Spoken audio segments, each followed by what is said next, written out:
maybe while I speak, Marie, you can turn off yeah, great. Okay, hello everyone. This meeting is being recorded. Let's start. Welcome to this session of the Faces of the City lecture series.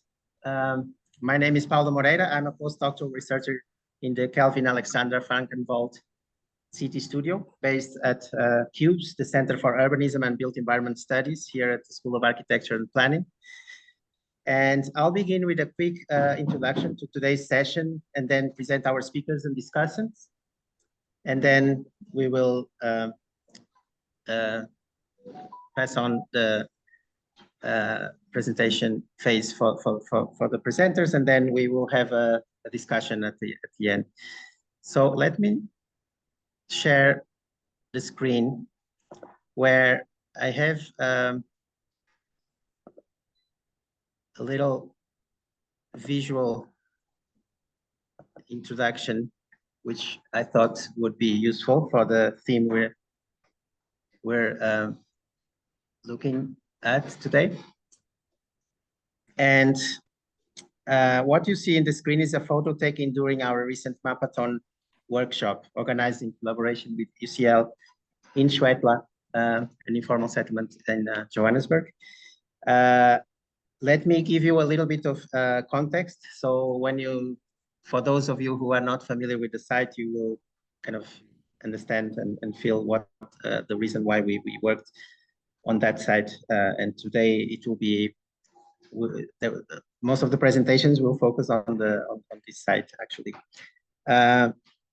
This is a drone photograph taken by Michael Tinapi. He's a drone photographer, and we were in Mncedisi trying to capture different ways to understand urban space through visual tools and methods. And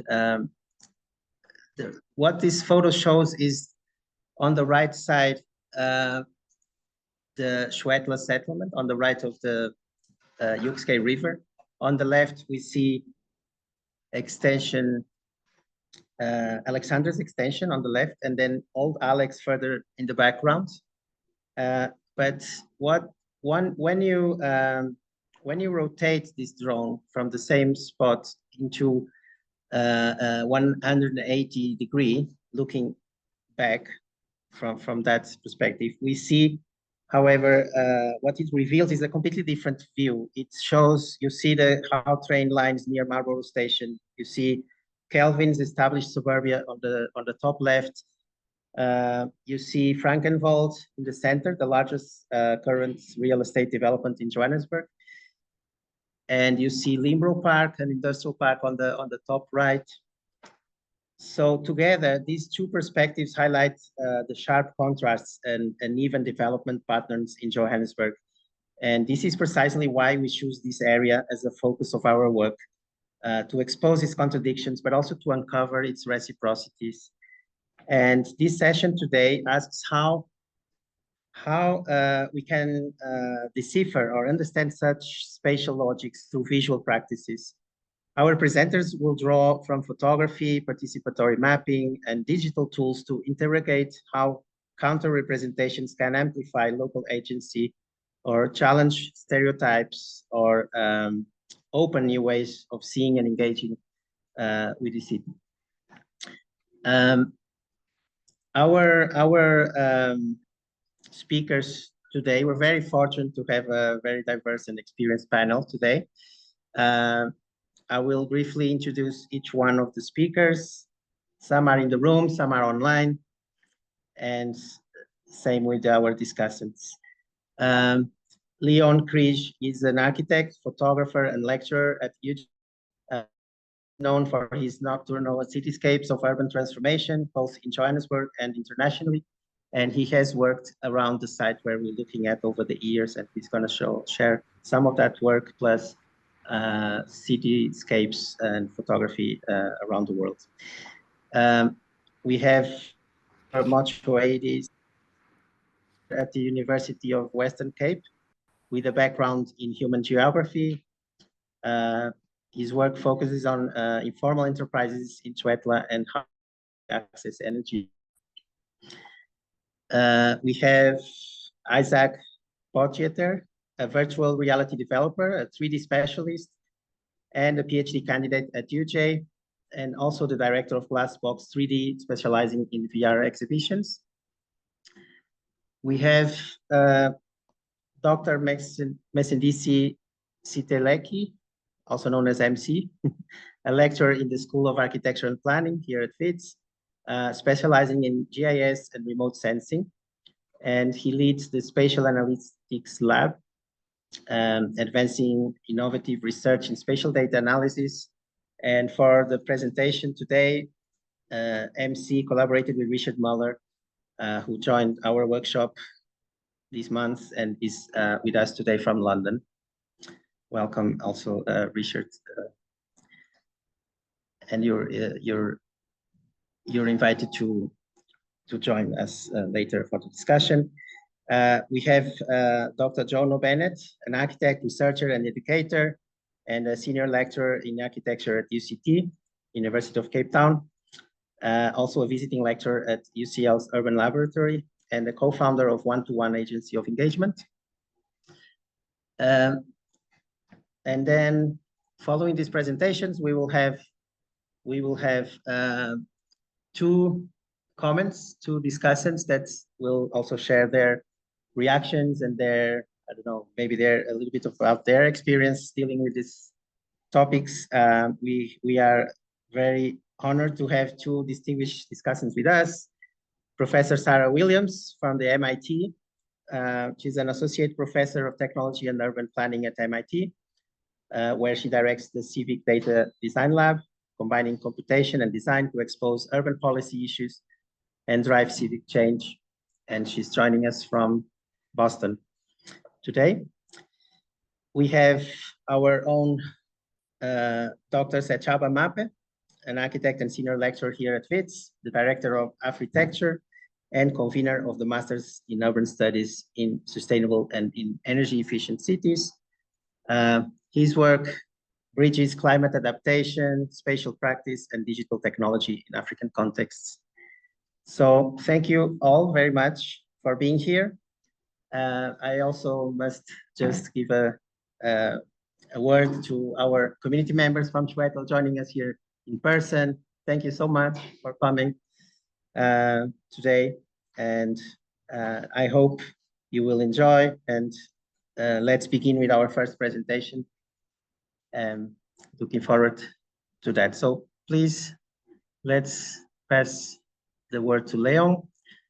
I will share Leon's presentation, and then Leon's is presenting online. Let me get to that.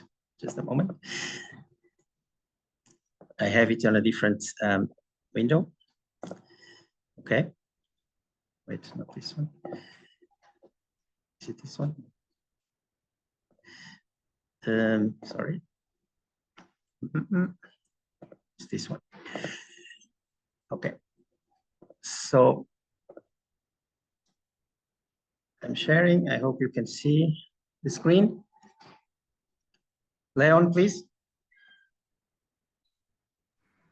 Afternoon, everyone. I can't. Hi there. Thank you, Paulo. I have restarted my machine, so I'm going to try and share the screen also, just in case, but I'm really glad that you have it as a backup. So just a very quick hello. I wanted to say I have taught quite a lot of students over almost 30 years at UP and at Wits and at UJ. I've worked with Jhono. I've annoyed Jhono. I've taught Potgieter, who I see is online, and I annoyed her, and she now has a PhD. And I also taught Dr. Sechaba and Maape, and I've annoyed him, but maybe because I made all these people angry, they got a lot cleverer than me. So I wanted to say it's an honor to be with all of you, and I have a lot of respect for what you've all achieved. Cool, so I'm going to try and share the screen from my side one more time, and if that doesn't work, then we will use no, I think we have to use Paulo's. Mine, it just doesn't open at all. So apologies for that. Okay, Paulo, so. Okay. It's fine.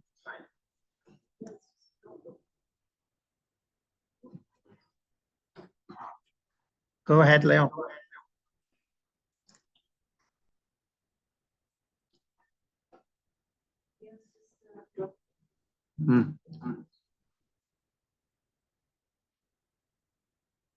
Maybe we lost.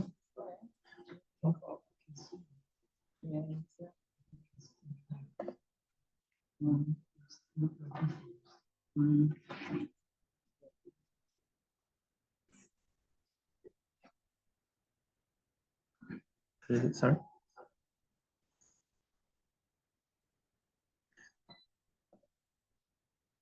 Maybe I should.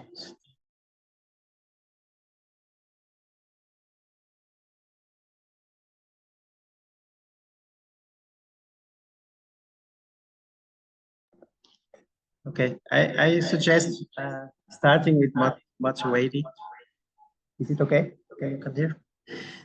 And then we go to Leon. All right. You can sit here, maybe. Let me just share this. Okay, sorry, the program, it was shutting down twice, so not sure why. Okay, Leon, are you back? Because we were almost ready to start with Motshwaedi. Are you ready? Leon, can we start with you? Yeah. If you don't mind just going through the images then, because I seem to be unable to share screen. Fine. Sorry. Yeah, that's it. Great, thank you. You can move through them quite quickly. So yeah, really it was just the way in which I've been recording the city, and this is the introductory work, is all about Alexandra. I can't, it's a browser.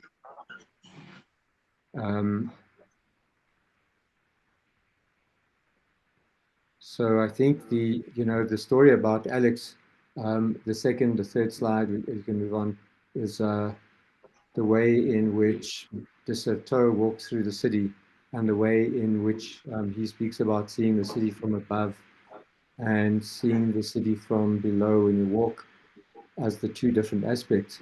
And I was interested in a way that when I worked at Wits long ago, I know from a planning point of view, most of the thinking is from above.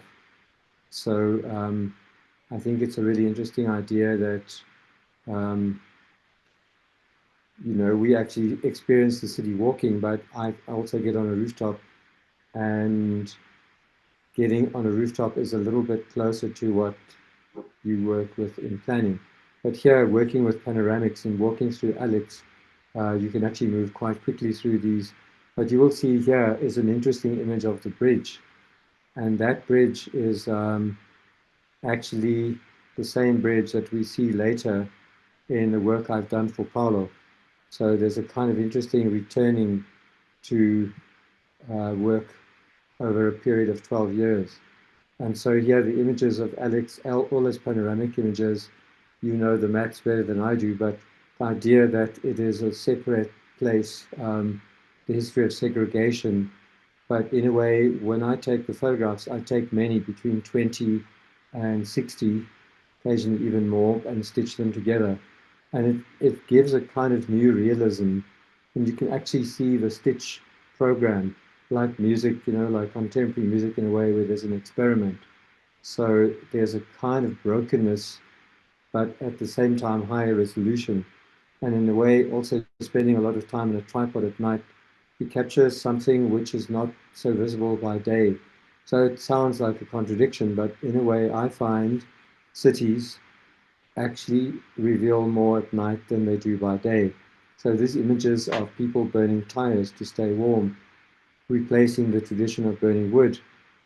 So we're actually looking at, it's not the greatest experience smelling a tire, but it keeps you warm. Thank you. And then we can go, yeah. So this beautiful settlement at the bottom of the Yixke River, I actually documented that for a master's student 2014, and the waterworks, which is really a beautiful place. And somehow the guardians of the waterworks is a Rasta community, which actually seems to live on a land with a very light footprint, something that we all aspire to, but don't always manage. And so this beautiful way in which there's a tent in which they occasionally congregate. They're the shacks. They've also done something like a retaining wall, which you saw the rubber tires earlier. And here's an older Rasta guy punching that boxing bag with a lot of venom. But I just find, like, in a way, the work is trying to document, in your topic, the faces of the city, not just the city. And here, actually, the housing which the Rasta community lives in is particularly beautiful. So I think the kind of format, the single image says one thing, but the link, the join image of the panoramic says something else. Thanks, you can move forward. Yeah, it's great. So again, the nocturnal side and how even the colors of the street, looking down London Road, this was around 2013, looking down London Road, and just the colors of the taillights and the synergy with the house. And then in the distance, in this panoramic, which is one of my favorites and actually was quite difficult, I was literally standing on a pile of rubble between barbed wire, so I got quite a lot of scratches.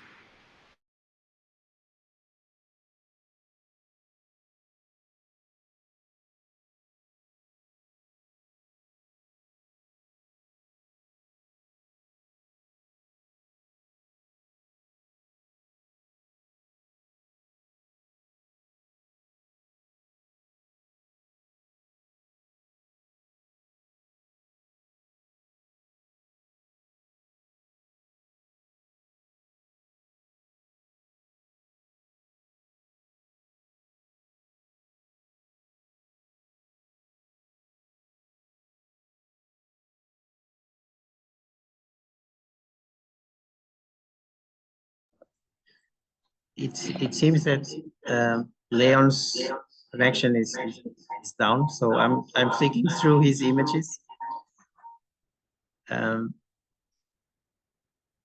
hope that he can join us again.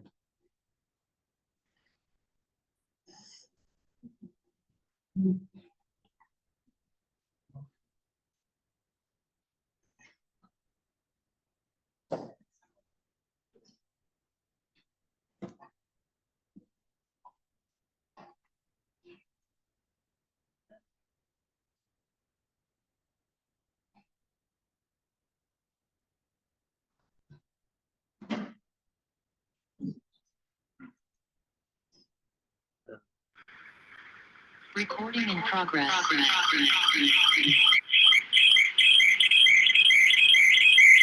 Hello, Leon. Yes, Are you back? sorry, the machine was cutting me out. Just switch off We the can't phone hear you now. now, Leon, but we're Okay. also running out of time. Yeah. Can you hear us? Oh, Can you yeah. continue from here, Leon, and wrap Yeah, sure.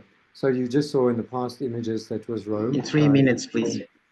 Yeah, I worked in Rome, and this is Sao Paulo in Brazil. So these are all cities that were documented in panoramic format, and this common theme is like informality. So we can see that, like, here's the whole city. The newspaper clips were all about homeless, an area, a refugee area that was set alight and burnt. There is a space which is an abandoned hotel occupied by a homeless community. And these are actually the people, the refugees who are living in the building. So in the shared basement, common space between people, people are actually living in the basement. You can see the pipes. And in this next image, there's a little family, and this image is important. There actually are 3 windows painted like fake windows on the wall, and there's a mother with 2 kids. There's no actual window, 3 stories below ground. So that window is literally to let her children feel as if there is a space of a window. And again, yeah, just the same work through Rio. You can go through them quite fast. the same panoramic images, student projects for shelters. Here's Paris. This is particularly for our colleague from France. The students actually designed a shelter for Paris. And then more recently, a little bit of the mapping that we did for Brazil again. Here's Palestine. We built one-in-one shelters after the research.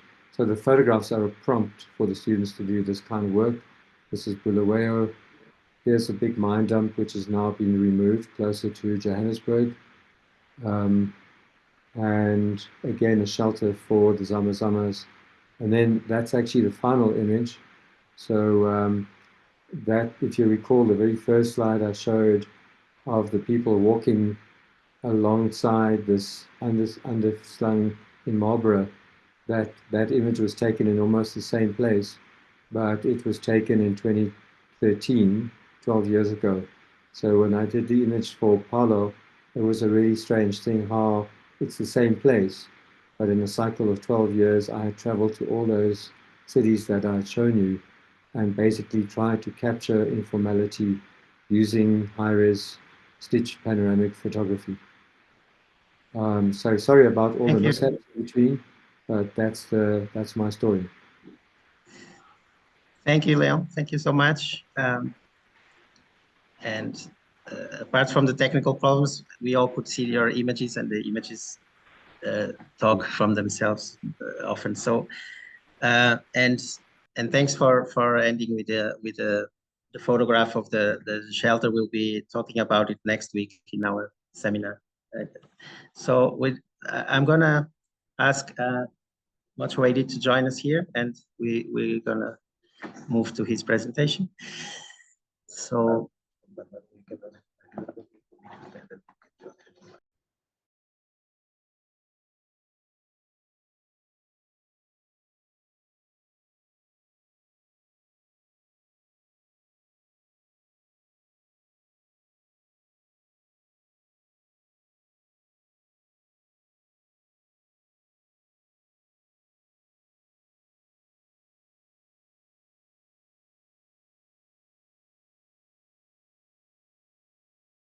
From there, yeah.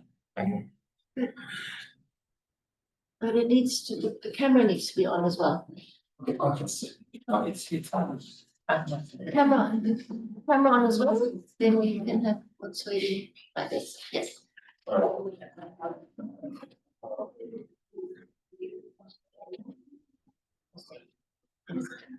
Hi guys, yeah, thanks for inviting me, and the question day is actually a nice collaboration with Wits.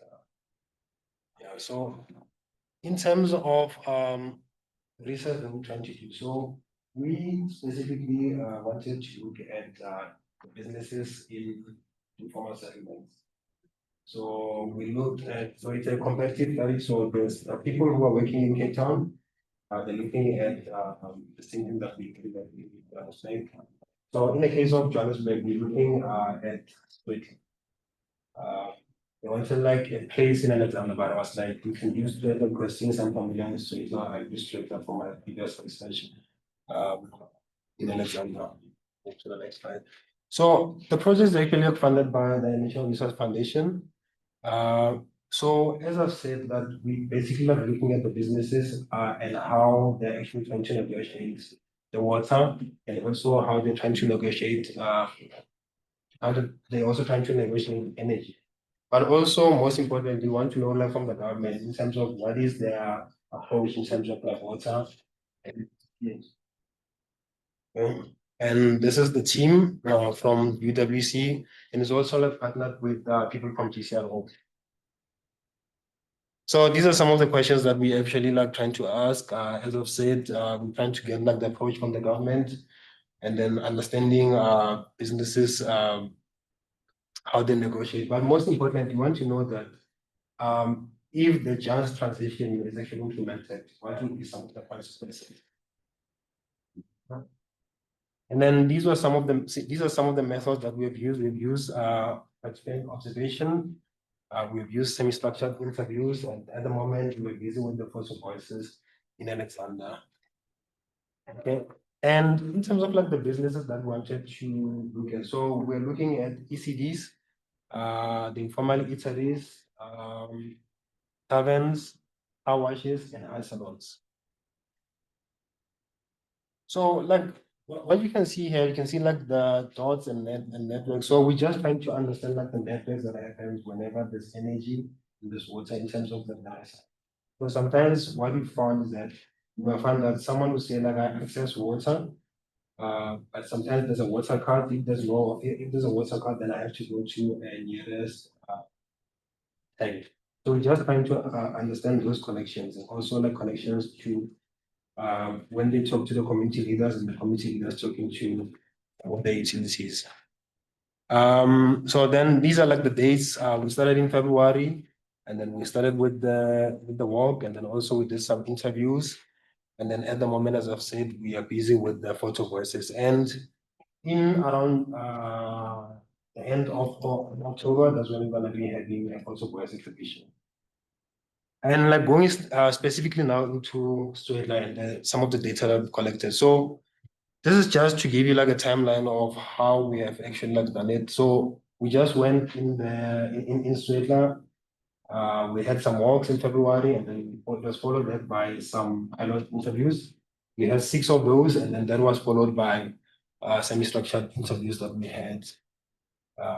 Yeah, I can go to that. And then here it just also shows like the methods that we've used, but like just something that to be highlighted is that like the one thing that we still haven't done is just to talk to the community leaders. We still need to do that.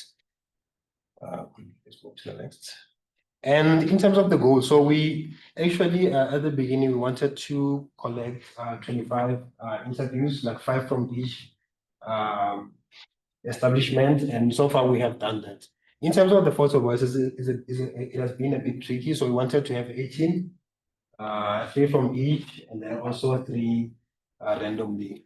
But we ended up having 16 participants in terms of like the training, and then at the moment we still busy with the interviews.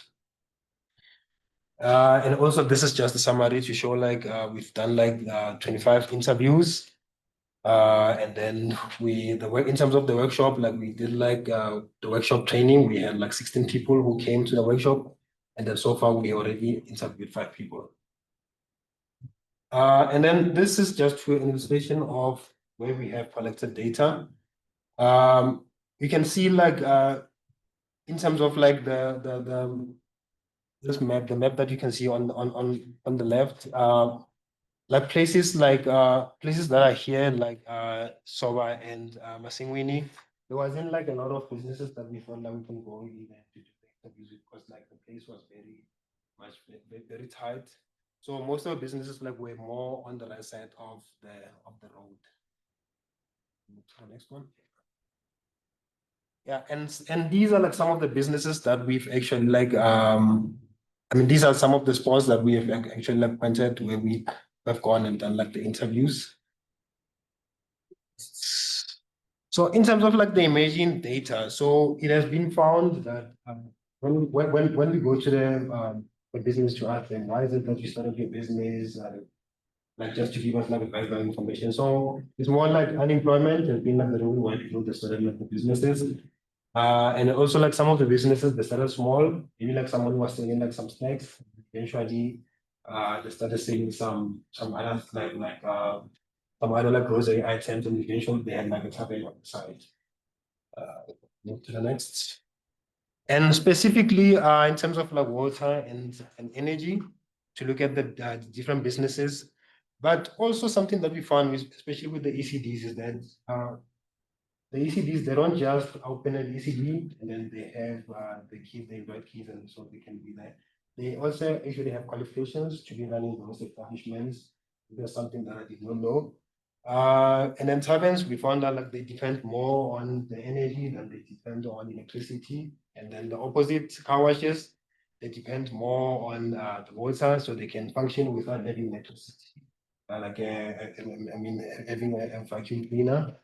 And also like places like eateries, they really depend on energy. So like they've got like a variety of energy resources that they use, which I've pointed there. Move to the next slide.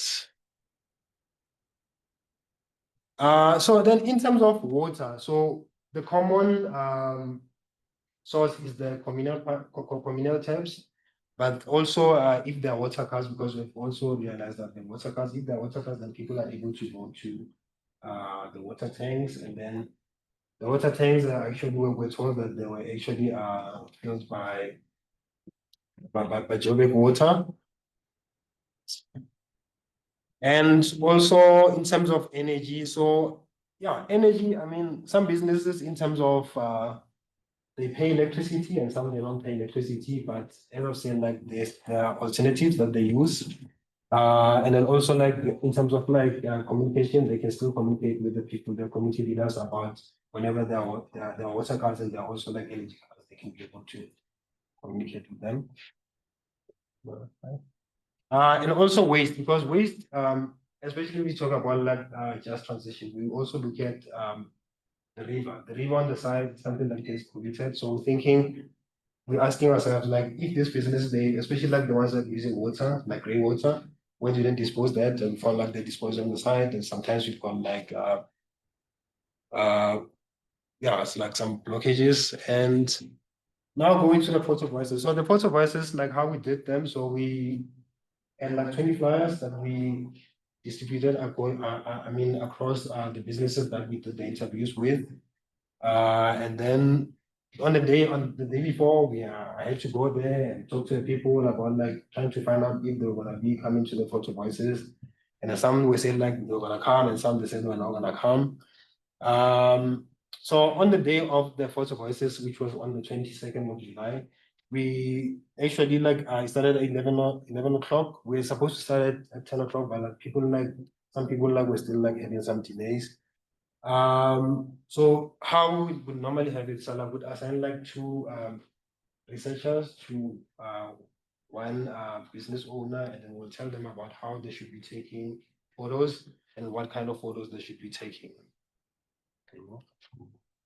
And this is just an overview of like the data. So where you've got like all these pointers, for example, for the first one, like it's just to show you that some of the people who we interviewed during the interview sessions, like the time, so because like we had like 16 people, so out of all the 16 people, we had 8 from the people that we interviewed the time when we doing the interviews. To the next one. And then in terms of like the challenges, yeah, I mean, it was the whole thing. I think the main thing with the challenges with the photo voices was that we've got like people who are running their business during the day, and then we wanted them to come to the workshop and leave their businesses. So it was becoming a bit of a problem. So then we businesses like the ECDs, because like they normally need to have to be there in order for the kids to be we have someone to take care of them. So we actually managed to have like a specific day specifically for the ECDs. Also the next one. And then yeah, language was always a problem in terms of, because like in terms of straight lines, we realized that it's always actually one of the main languages, but we're able to do some interviews in English with some other people. But what we also realized was that some of the people who came to the interviews were able to help some of the people with translation of the Tsonga language. So for us, in terms of the next step as the project as a whole, we still need to continue to do the photo voice interviews, just for the preparation for the photo voice exhibition that's going to happen in the 28th of October. Yeah. Thank you.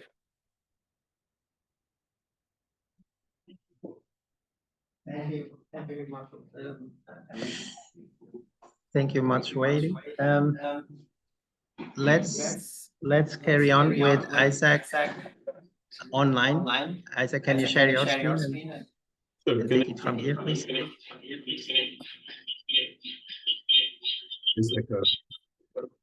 Okay, can everyone hear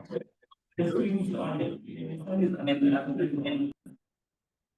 Good. And Can everyone see my slides? Just a confirmation that you can hear me and you can see my slides. Yes. Perfect. Okay, everyone. As mentioned, my name is Izak Potgieter. I'm concluding my PhD at UJ now, and it's all on the use of new 4IR technologies for representing space. And whenever we work with new technology, it's always important to ask yourself, how is this not a gimmick? Because often the most obvious use of new technology is not actually its most effective use. So what can we do with new and emerging technologies to actually rapidly help map Schwetla, both faster and more in depth, as well as showing off different parts of it at the same time, which maybe got lost in previous methods of representation. So I was thrilled to receive this challenge from this project to work on 3 scales and to see how we can use technology to actually do something else, represent the site in a different way on these 3 scales: the macro scale, the medium scale, and of course, the micro scale. So on the macro scale, we worked with local drone operators, so I think we'll have the opportunity to speak at one of these sessions. And the fidelity that we were able to achieve was actually quite impressive to me, because drones have developed significantly and gotten significantly cheaper as well, to my surprise. You never know how quickly technology moves. So we were able to pre-program a flight path, and really the brief was to get into the narrow alleyways as well, to really capture the way that people actually circulate through the space, because it's quite hard to decipher from an aerial image alone, but there's a lot going on, right? Okay, and this is what it ended up looking like. There's still some patches that need some post-processing, but it's a large site, and it was relatively quick. Each time the drone went up, it was for 30 minutes, taking thousands of images and stitching together this 3D model. Okay, so it was interesting to see what's actually possible with drone technology, how much more affordable it became, and the fidelity that you can achieve to rapidly map a site. And again, if you go in all the way, we are not at the point yet where we have very refined facades, right? But it's quite impressive. You can even see the trees. There are some shots where you can see individual people, but obviously as a small blur, there's no way that you can actually identify who that would have been.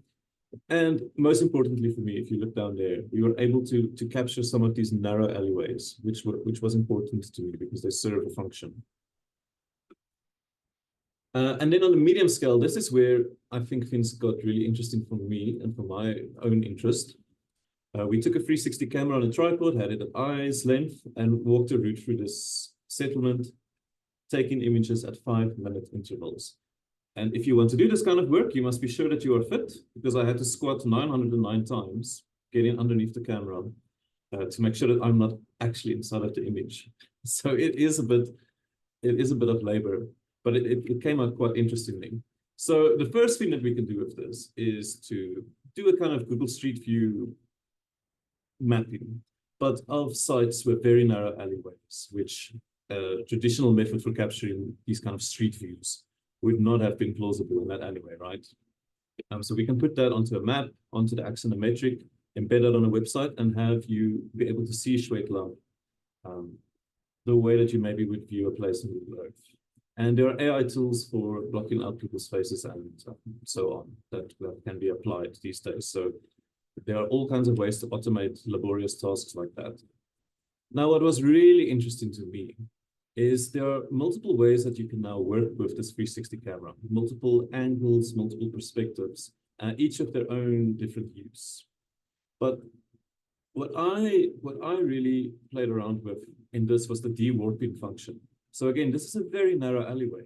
Barely 2 people can barely pass each other here, right? So how are you supposed to actually capture this site, treat this as a street, and create some kind of elevation of what the space is like? So you can see on the bottom here, if we take this kind of format, it's incredibly warped, but using the tools available on 360 cameras today, we can de-warp these images. If they are more extreme like this, you would need to do some manual de-warping in Photoshop. But AI is also actually getting there, where you could give this to AI and it could de-warp this into a flat elevation. In my experiments, sites as extreme as this, alleyways as narrow as this, it's not quite there, but the way it has been progressing, I have no doubt it will be possible very soon to do that. So here we can see the site of the axonometric. Again, while it's not the highest resolution possible, which I think is unfair to expect from this technology at this point, we have staircases, we have windows, we have entryways, we have vehicles. It really gets to a very granular level at this point. And the theory is that if you look at the bottom here on this elevation, we can actually, as we de-warp these facades, we could actually project them onto the axo so that we have high resolution facades on this model of Schwetla, which is quite, I think, an incredible way to map it with great specificity. Another thing with these elevations that we're able to produce, this is the way that we can treat the people who actually live there and the people within the photos. It's not possible to get people out of the photos. I also don't think it is desirable because, you know, I'm of the opinion that people are essentially the most important part of the architecture. And in some senses, the people who inhabit the place are the architecture of the space, especially in a place like Schwetla, which has been created by uncountable amounts of micro actions by the individuals who actually live there. So we are actually at this point able to use AI to say, okay, go into Photoshop, highlight each silhouette of a person as found in these de-warped images and turn them into an architectural figure.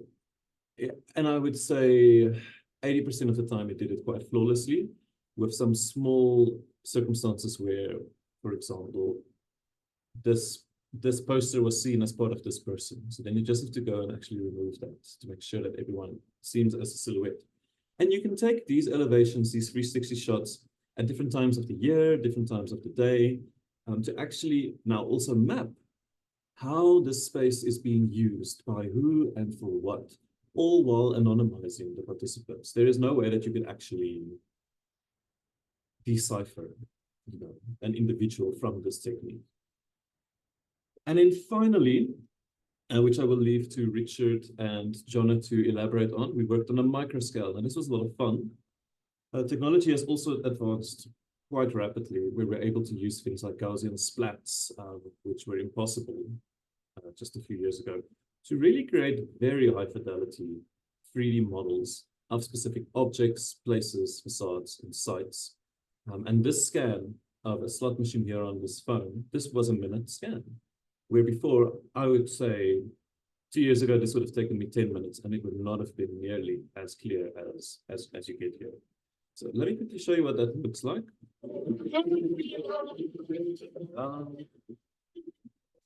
So it's an actual 3D model. You can even see how the perspex has a reflection on it and how you can read the lettering on the slot icons. It really is quite incredible. And this was done with student participants, with the help of community members in Schwetla. We did some training on how anyone can just actually document a site, an object.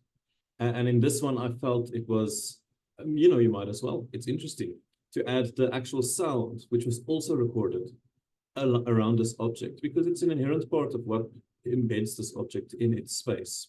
The sound, the music, which is there to say to people that, hey, there's a machine here if you would like to put a few coins in, as well as capturing some of the surrounding context of the market. And we found, Richard will elaborate on this in Jhono as well, but we found some really interesting dynamics and objects, creating all kinds of relationships and industry, essentially, within the township.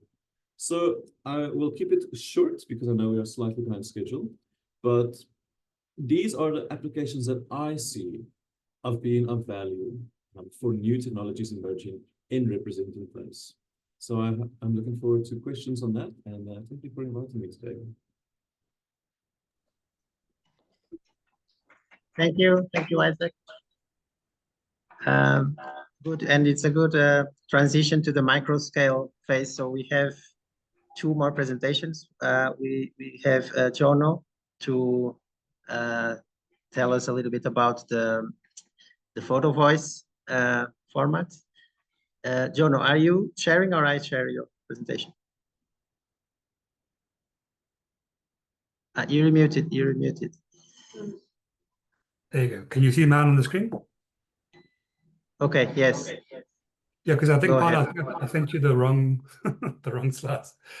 Okay. Great. So I'll be very quick as well. So thanks for letting me share. I mean, I really was not as involved as Richard and Isaac and Marie and Paulo and all the volunteers and everyone else. And really what I was, I think, well, I saw my role at least was to just bring some of my experience of doing maybe more qualitative work to supplement the really amazing stuff that was done with the 3D cameras and the drones and the 3D scanning, as well as the like really in-depth interviews that Marie and Paulo and the rest of the others ended up doing after I had to continue. So just so to kind of clarify, photo voice is a technique that allows people who live in an area to collect images and basically build a kind of visual literacy, like a visual library of terms. And this way it makes the like translation of maps and 3D models and all of these things that tend to be quite easy to read from like people who have spatial design backgrounds. So photo voice kind of helps to humanize that. So you can see in the Ivory Park precedent that I shared with the group, which you can follow on this link that I shared here. You can see how it was used in supplement of like more kind of traditional methods. So the idea is that you kind of get people to take their own photographs typically, and you bring it back to a space, and then you have a discussion, and you use those photographs that people take to try and build that kind of language. It's a way of, it doesn't really matter what the photo is. It's more about what's happening in that space and how people can then kind of locate themselves in their own homes and their own neighborhoods through this technique. And then in conjunction, it was combined with what we thought would be maybe a more of a useful method, which is kind of the walking, talking research technique that, again, is not invented by ASF, which is Architects Without Borders, but is documented really nicely on their website. So if there's anyone watching, this is a really great resource. And the idea is that you don't take up people's time, you kind of like do a walk with people and ask them. So we try to combine photo voice and the sort of walking, talking method, which I say to right now didn't really work as well as we wanted. And the idea was that obviously this project was already happening, and my affiliations to UCL, we were able to kind of apply for some joint funding and bring in some extra resources, which allowed various things to happen. And what we kind of planned on the day was that people would talk and engage people, and we would sort of in groups of three. So one person was photographing, one person was writing, one person was having the discussion, and then we were also joined by, you can see the woman in red, the red hair from the kind of Alex Water Warriors. So what made it a bit tricky was that, and Marie pointed this out, was that the consent forms sort of halted that more kind of casual encounter and made it a bit slower. But at the same time, it sort of allowed us to get a bit more detail into that. And maybe we should have used voice recorders and maybe done it a bit more kind of audio consents, which we discussed in the reflection. And this sort of, walking and talking on the move, I think maybe some of the people in the room can reflect on that in the post discussion, but it seemed to not work as well as we kind of expected. But like I said, we got these much deeper responses. And these were recorded with the kind of classic kind of, what's this thing called? Flip chart, a clipboard, and then we sort of processed it a bit later. So the whole idea was to bring these kind of qualitative elements to the kind of drone and the 3D scanning, and to work in a way that would kind of allow us to connect on the workshop on October 27th. So here's a few kind of examples of how this type of stuff might be presented on the day. So you can see here, like this is a kind of a few snapshots from the what makes you feel uncomfortable question in the survey. So there's the route that we were taking. And then sort of, there's this moment where there's like a bad smell here, and there's a sort of questions around fear under the bridge and about like crime in those sort of open spaces. And then you can see in them what makes you comfortable, and people just talking about the sort of things and the moments and the kind of more anecdotal things that people enjoyed or made them feel comfortable.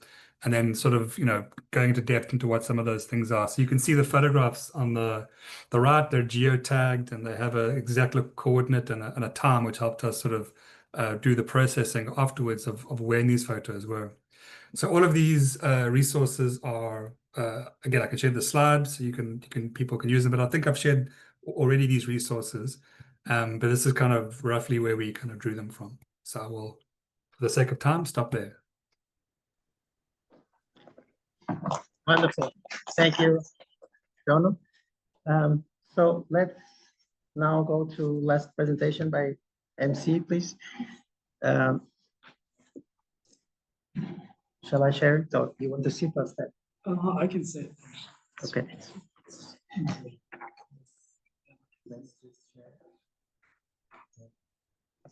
Yes.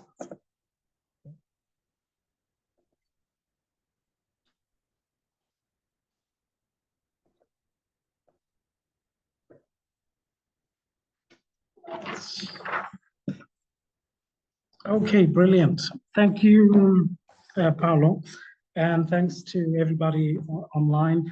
I have to also give credit and thanks to Izak because he sort of introduced 3D scanning at the micro scale. So thank you for that.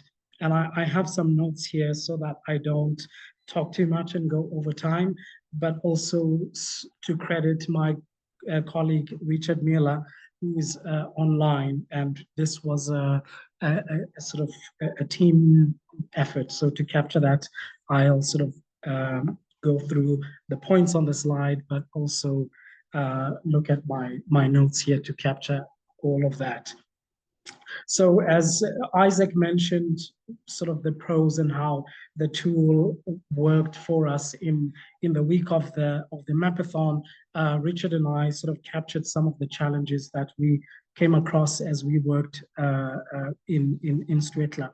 So we highlight firstly the technical challenges and firstly accuracy and resolution, in the sense that although these are easy to use in terms of you're using your mobile phone to be able to capture the photos, which you turn into a 3D scan, you can't match the precision that you get from a high resolution sort of LiDAR camera, in the sense that with these phones, you tend to miss some of the sharp edges or fine engravings in terms of depending on the type of object that you are interested in.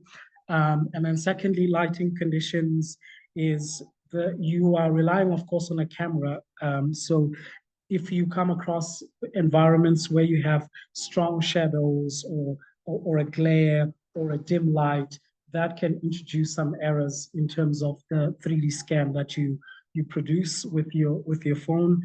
And then also just the variety of material. In Stwetla, we were in an environment where there was a wide range of materials, forms, and textures. So when you're working with a variety of material, you really are pushing your phone with its camera to its limits, and that can cause challenges. And we will show some examples of like good successful scans and not so successful scans.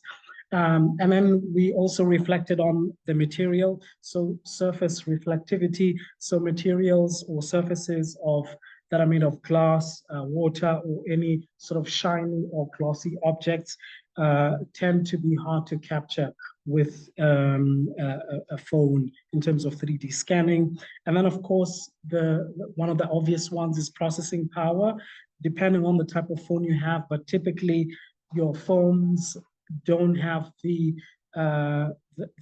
storage or the processing power to be able to handle all of this data. So some people's phones, when we were in Stwetla, started to sort of overheat, or they were running out of storage, which segues into the following point about file size and format. When you are in the field taking all of these photographs, because you need a lot of photographs to be able to capture one object. So by the end of that, you are consuming, producing a lot of photographs, which need a lot of space. And sometimes, depending on the phone you have, some people might not have that. And in terms of, we also reflected on some practical and user challenges. One was in terms of user skill level. Some of us this was our first time working with 3D scans. So some people were moving too fast and taking photographs too fast and missing some angles. So when they were producing the scans, you had a complete scan in some parts, but you had gaps in some of the other parts. So in terms of skill level, that was something that we noticed as a challenge. And environmental conditions, which also relates to the technical issues I referred to earlier with lighting conditions, is that when you are working outdoors, it can be a bit tricky to capture things like moving objects or leaves because the trees are like moving because of the wind. Because we were in an outdoor area, a very busy area also, Stwetla, you have people walking in the background, and that might also interfere with the final output of the 3D scan. And then the other one is in relation to costs that have to do with this, because we do have open source scans like Reality Scan and Scaniverse, but sometimes those were not compatible with other phones. So you have to rely on something that can work on your phone, like Polycam, but you have to pay for that because it's not a free one. And that's also in relation to compatibility. And then the other thing that we reflected on was operating as a large group. That can be difficult at times because scanning is sort of a solo thing. It's easier when you're alone and you're just capturing something and taking a dozen photos to be able to capture that. But when you're in a group, it can be difficult to sort of try and manage the team and what it is that you are trying to capture at that point in time. And then you also hear blurred private and public spaces. This was a bit of a challenge trying to make 3D scans with practices that respect occupied, lived-in spaces and spaces that are public and that are private. Also because of sometimes in straight line you have those very narrow corridors and people living next to each other. So trying to balance that was a bit of a challenge. And then we also reflected on topography. Again, these small sort of streets and sometimes even rocky, that makes for a challenging landscape to capture fully and completely. So this is sort of like a video of what a not so successful scan looks like. So you can see a lot of gaps here. So, and what that is actually a wall. If you capture images that, and sometimes in this instance particularly, we didn't have enough images to capture the whole wall so that we have that 3D effect of it. And so it was sort of squished by the algorithm trying to make sense of this, of the space.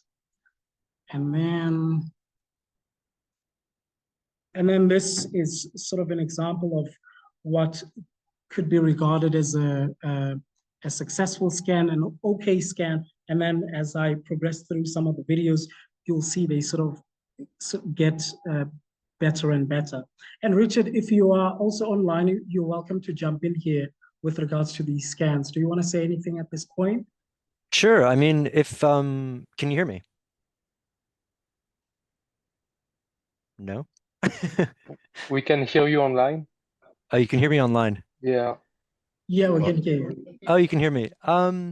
Yeah, I think maybe just what I can say is a segue into some of the other scans going forward is we were also kind of reflecting on what a successful scan might be. So it might not just be something that is aesthetic or representative of the landscape around it, but it might be, we might be able to think about how scanning can fit into a broader form of methodologies, be that interviews or other forms of ethnography. So for example, this video right now, that was done by Helen and Fiona. I bring this up as an example of also how this can work in conjunction.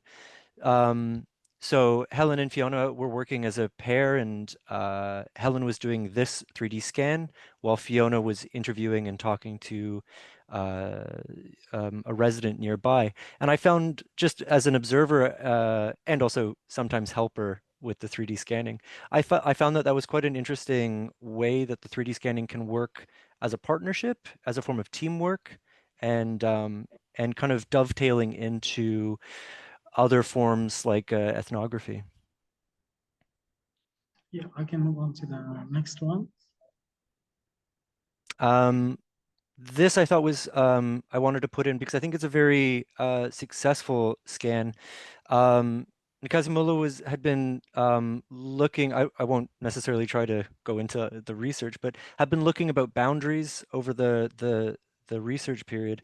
And I just thought this was a really interesting scan because it in kind of putting together the scan, Nkazimulu shows the kind of the layered space, as well as a very kind of clear way of looking at the way that the yard is becoming, you know, related to the public space. So I just thought this was a very successful scan. Yeah, brilliant. I think that's it from us with micro scans. Yeah, that was our last slide. Oh, we have one. Oh yeah, more. there's two more actually. I just also wanted to chuck these in because ones. I found that some of the there was also the possibility that the scans and the active scanning enabled people to have conversations that maybe they wouldn't have had without the scanning. So again, thinking about how it can be part of a broader practice of talking, interviewing, and engaging with Svetla. So both in the previous ones of the drain and the public toilet, as well as this scan here, which is a sand levee, these were interesting forms that kind of attracted people to do a 3D scan. And then from there, a kind of interview and conversation kind of grew out of it. So again, I think broadly, what we can think about as we think about a successful scan is not just its, you know, interesting output, but also as a way to be in space and to engage in conversation and expand understandings. Yeah, absolutely. And it just so happens that the student who did the interview is actually here. Ah. So she interviewed the person who lives quite close by the area. Don't worry, I'm not going to put you on the spot to speak. But she did. So I do agree with you, Richard, as a closing point, that it's not just about how it looks and how clear it is and all of that aesthetically, but what we are able to communicate to an audience that we want to communicate to in terms of what makes a successful scan. So yeah, that's it. Thank you. Wonderful. Thank you.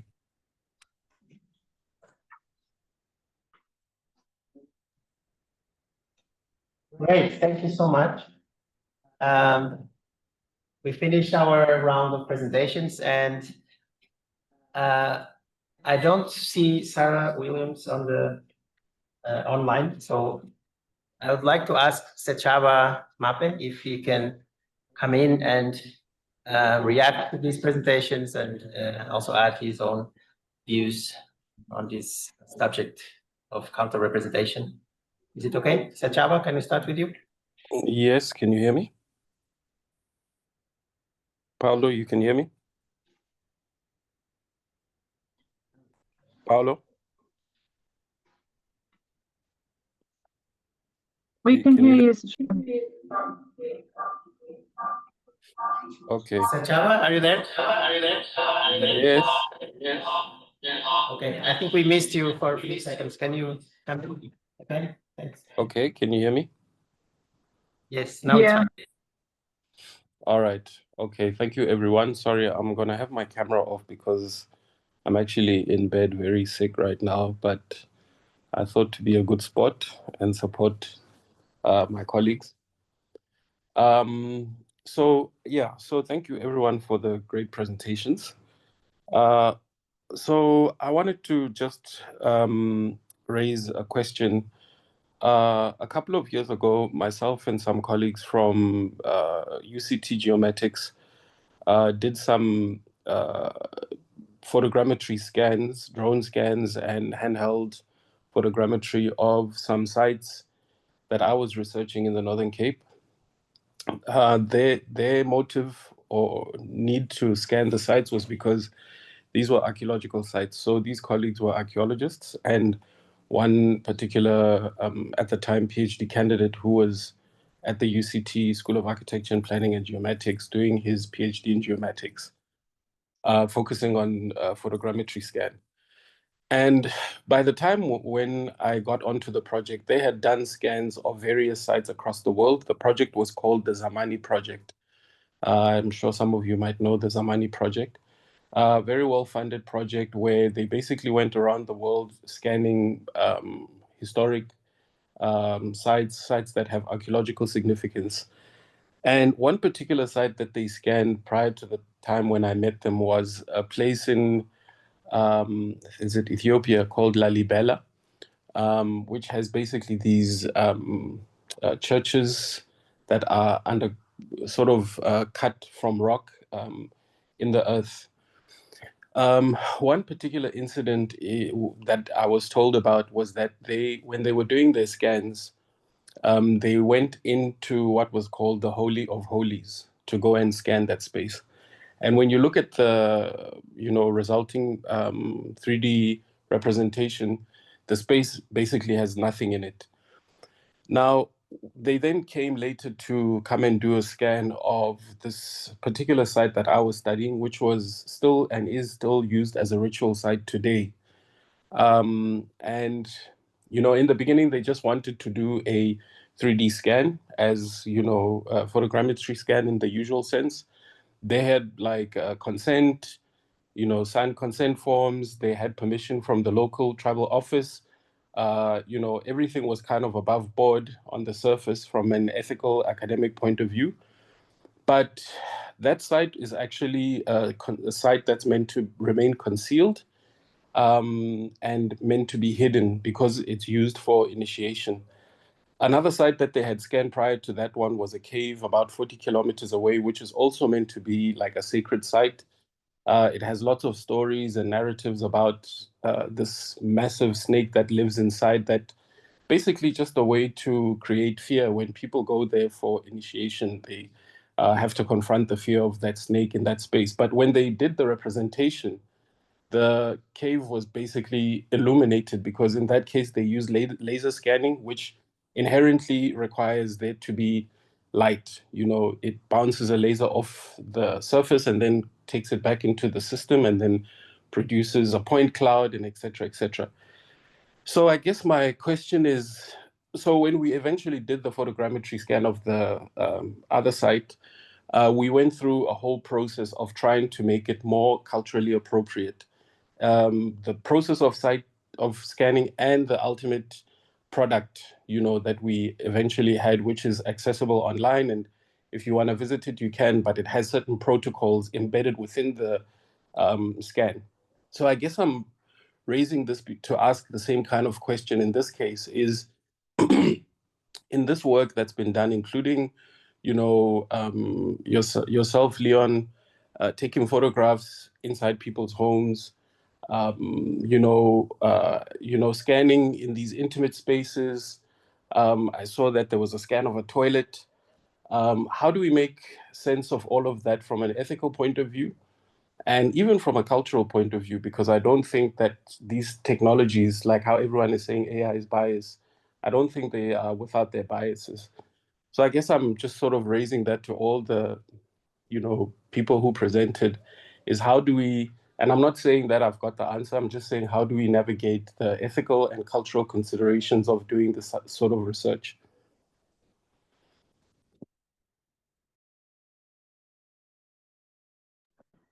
Thank you, Sechaba. Thanks a lot. So it's an open question for all the presenters. Does anyone want to? Izak has his hands up. Sure. Please. This is a question that I think we grappled with at multiple levels, because just because you get formal ethical clearance, or the way you said with the Zamani project, they got approval from the tribal council, that does not mean that that does not entirely make it ethical necessarily, right? So what I kind of have been doing. Izak, can you speak louder? Oh, sorry. Is that or better? closer to the mic? Is that better? Yes. Okay. So the way I've kind of approached this is I feel like there's a final layer, which is the layer on the ground, where if you got approval to go to a site, but there's someone at that site who says, I don't want you to take a photo or scan this or anything, I think that must be respected ultimately.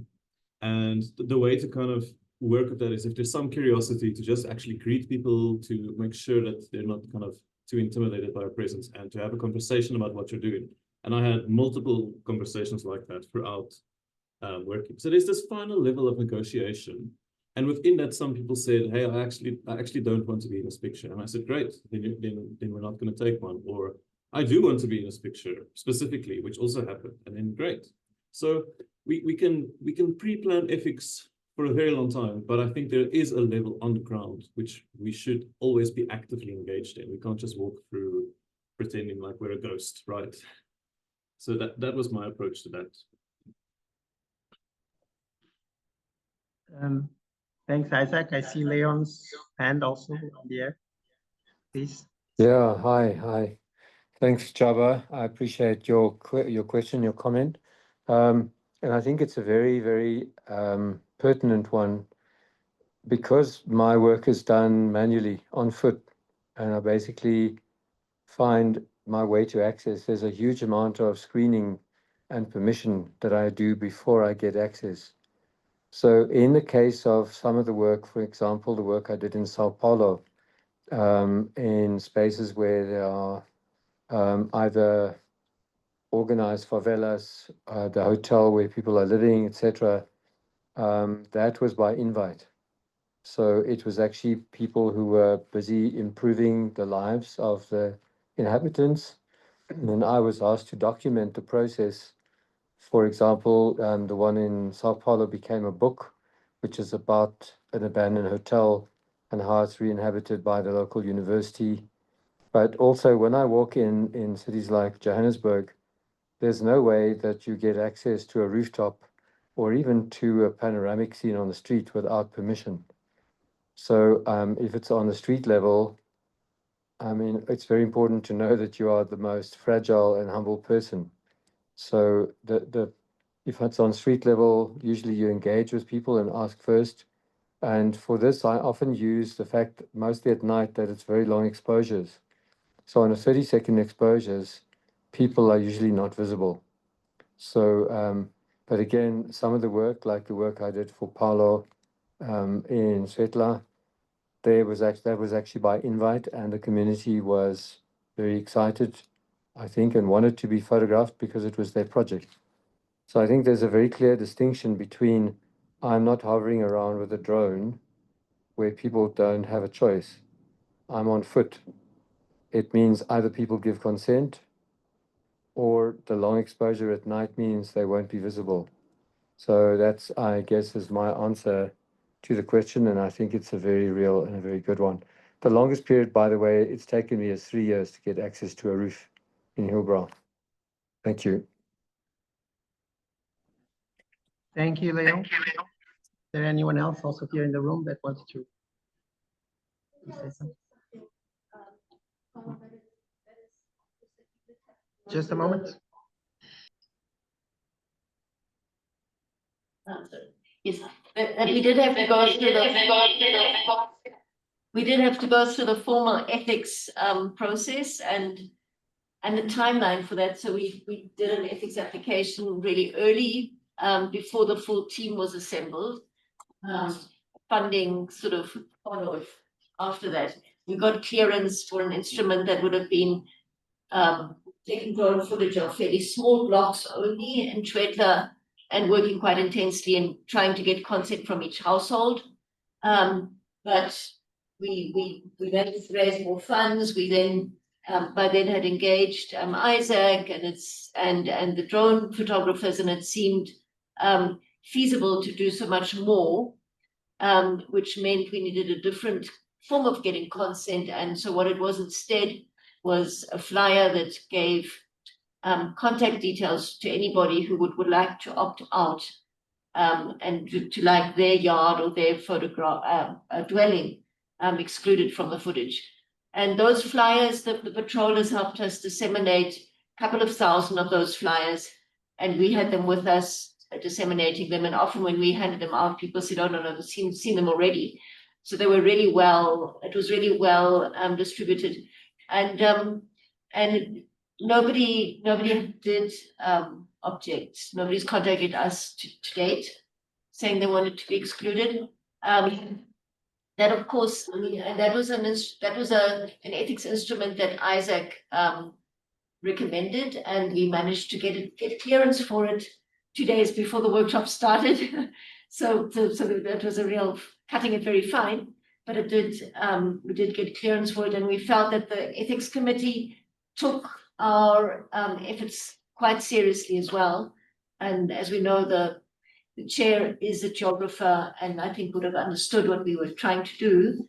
But I agree entirely with everybody that's spoken before me that none of these are watertight, and a lot depends on your ethical behavior on the ground. And I think being together with community members also helped in many ways in making it an initiative that was legitimate, and an initiative that the patrollers and the community members were excited about, and really helping us promote and make meaningful. So yeah, I think further reflection is of course due collectively, particularly in terms of the ways that the images get used as we move towards the 28th of October exhibition, in which the UWC team will partner with us, and we'll have their photo voice exhibited, and ours, and our different methodologies exhibited as well, and discussed further. So the point of that exhibition is a dialogue, really, where the deeper questions can surface again and be taken forward. And the venue is close to better allowing local people to participate. Thanks, Marie. Just before I give Brigitte the word, I just wanted to add something about the cultural dimension of this aspect that Sechaba also pointed. In other words, beyond the ethical side of this, but the cultural side of this for me was how this initiative also engaged the community. So we had eight community members. They're all here today. They all came to attend our session, and that created this opportunity for the residents, the local residents, actually engage with their own lived spaces in a way, using their phones, and use maybe to look at the qualities of the kind of spatial qualities of their lived spaces in a way that they haven't probably experienced before. I don't know. It was just my interpretation of this. If any of the community members would like to tell us how your experience was in taking part of this, it would be nice. But if you're still thinking about it, we can carry on perhaps with Brigitte first. Brigitte, can you come in? Yeah, can you hear me? Yes. I think Sechaba's question goes to quite a deep point. It's the question of the things that we as researchers and anthropologists find interesting or not interesting might have deep cultural significance to somebody else. And I think it is important for us to tread carefully when we use images, display images in public spaces, that we are cognizant of those things and cognizant of the ways in which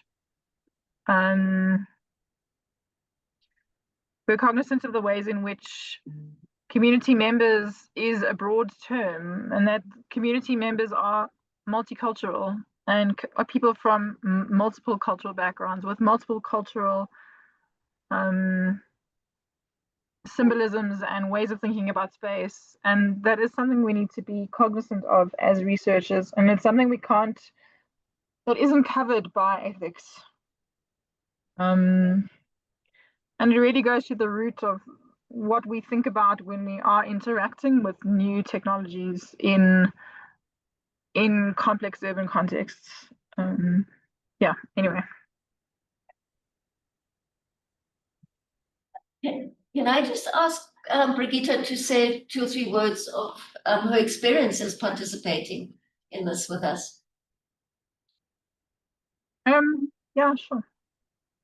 Obviously, this is a technology that I used a lot in my research. And it's not a community that I know well. But I think community is probably a strong word for the residents of Shredler, just because they are a diverse group of people. But I think the technology is a useful tool in order to try and understand a very complex context. Because it is so diverse and because there are so many different types of people and different ways of placemaking, I think it's potentially a useful one. But I do think, and I did say this during the workshop, that there is, I think, a need for us to reflect critically about that we don't think that we take deep cognizance of the community, the people we're engaging with, as makers of their own spaces, rather than constantly seeing ourselves as people looking from the outside, making assessments, and thinking of communities in those spaces as there are people who are creating and have thoughts and feelings and ideas about the places that they make, because they are making those cities. Whilst we are trying to understand them, we are observers trying to understand contexts in which they have deep knowledge of. So there's like, for me, it was quite a difficult, I wasn't there the whole time, but it was quite a difficult workshop to kind of engage with, because there was this tension. But I'm always cognizant of when I, as an outsider, am coming into a context that I'm not part of, that I do so very gently, trying to not be only an observant, but also, you know what I'm saying? It's complicated. Yes, Brigitte, it is. I see here, Jhono, in the chat, he said he wanted to add that he doesn't feel ethics is a tick box exercise, and we should be able to engage with people as people and develop site-based and different forms of ethical practice, which may include also proactively not showing things we have come across or seen. And he also sent some links on the notion of community. And I see also Sechaba saying, asking if he can follow up. And since we started slightly late, I'd say yes, Sechaba, you can come in, and then soon we can wrap up in about 5 minutes, if that's okay. Okay, thank you. Yeah, so it's a kind of linked question. I must just say, that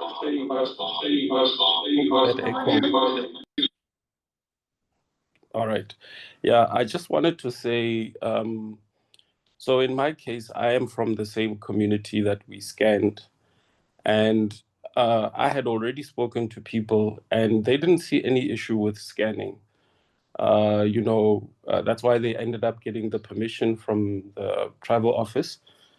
But when I, as someone who can engage the work and understood what was going to happen to the data, and where these artifacts are going to end up, and what the implications of scanning is, I then could challenge the researchers and say to them, well, some of the things you're doing is not working. So to me, it's not enough to say that, community members agreed or disagreed.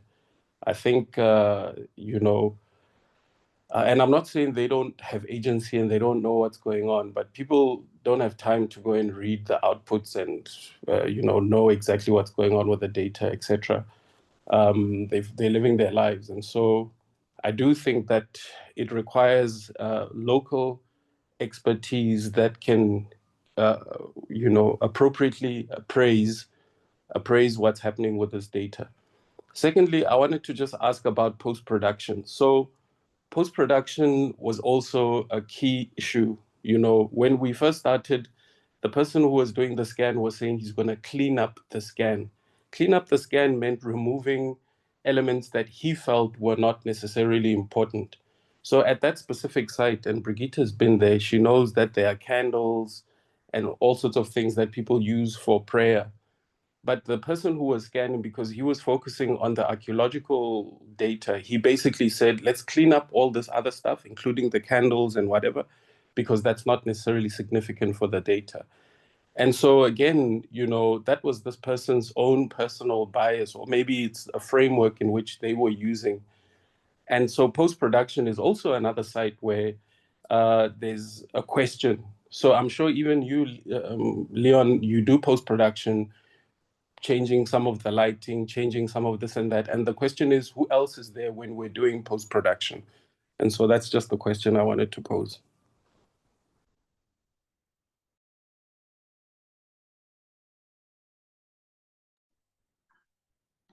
Thanks, Sechaba.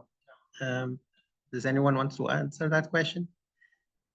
I mean, maybe Richard is the person who has more experience with using these 3D scans in a participatory format. And he's done work in Taiwan and other places.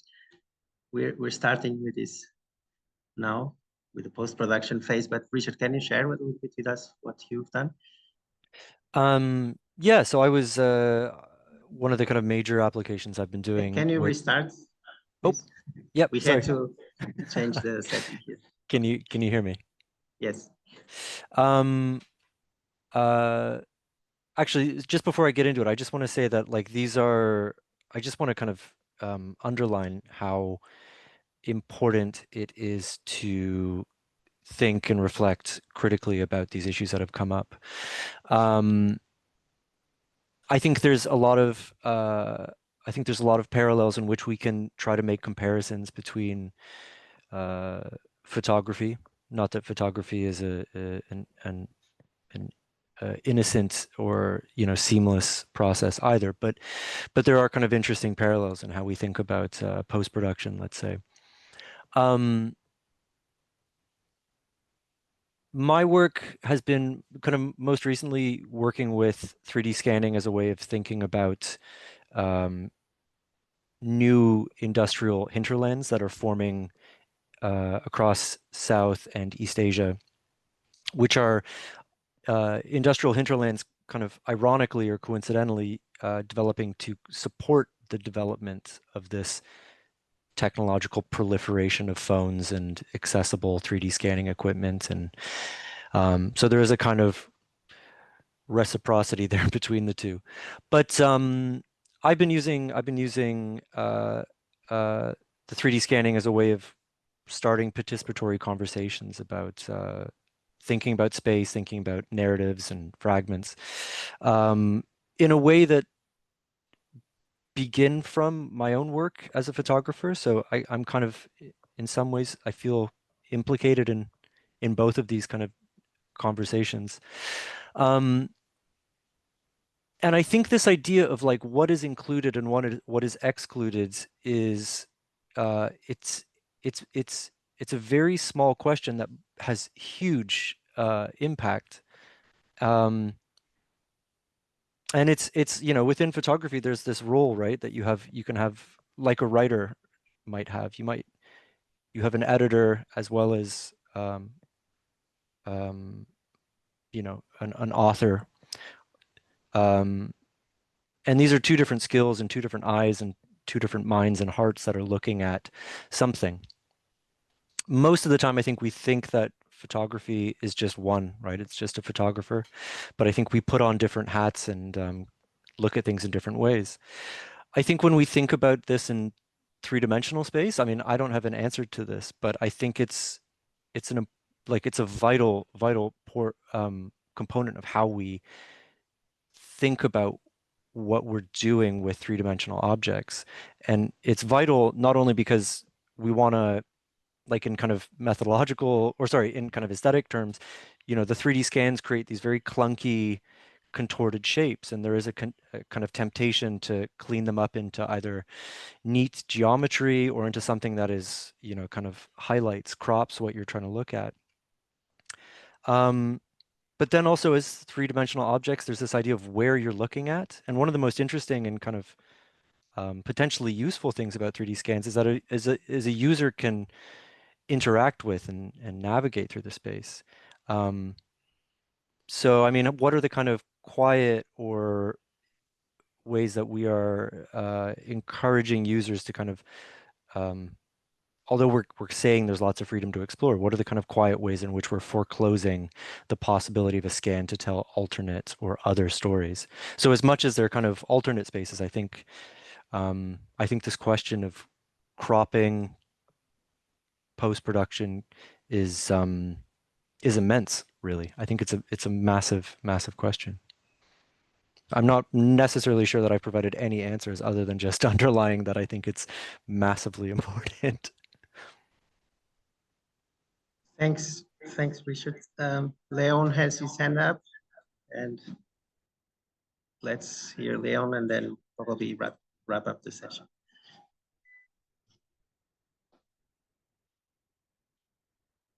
Please, Leon. Can you hear me? Cool. Can you guys hear me?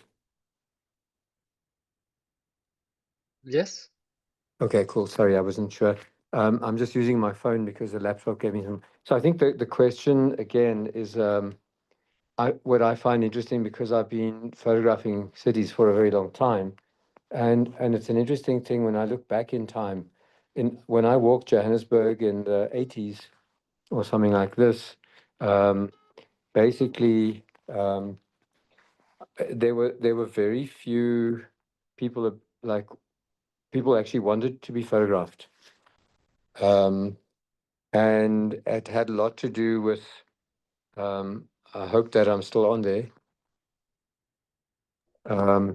It had a lot to do with the fact that people themselves often did not have cameras. So they actually asked and wanted to be photographed. And I would not photograph anyone unless they requested a photograph. We're talking film. I'm still shooting on film today. And it means taking light reading, hand light meter reading, photographing someone, and then processing the film and going back with a print for the person, which is something that actually got me access back into spaces very often. I never changed hands with money or parted with money to enter anyway. I gave someone a portrait which I took, and it actually allowed me to access a space again. So that was just a very personal way of working. And then the other work was by invite, as I said, for the previous work in Marlborough. There was something called Marlborough Studio Project, which was Thorsten Deckler, Eric, and Alex, opera colleague from UJ, to work in Brazil. So if I get on a rooftop, I can't ask permission of people in a window, but the people in the window are not visible. So just the question of post-production. The way that I work is either super realism in terms of stitching high-res images together, in which I try to capture what it was like at the time of being there.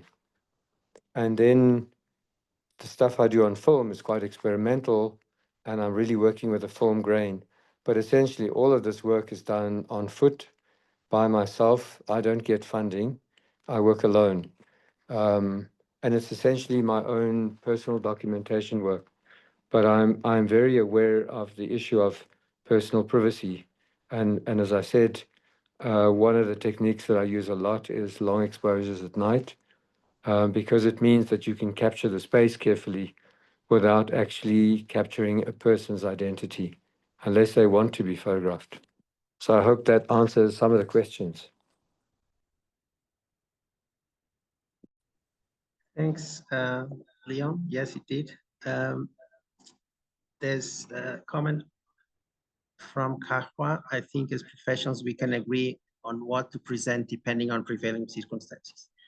And that's a very good way and statement to finish. But I just wanted to, I already ask, people are a bit shy here in the room, but if you do have any comment or statement, reflection to do, we could.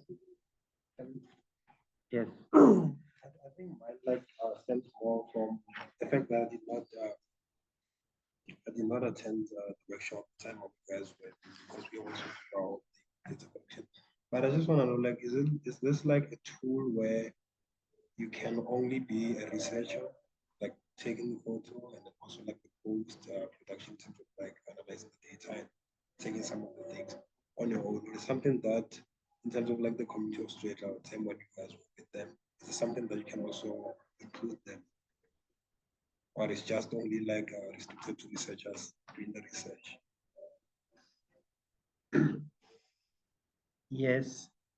Is there, so this is a question for someone from the community could answer better, but I mean, it would have been, I don't know, easier to just organize our workshop, go on site, do our surveys and come back. We put a lot of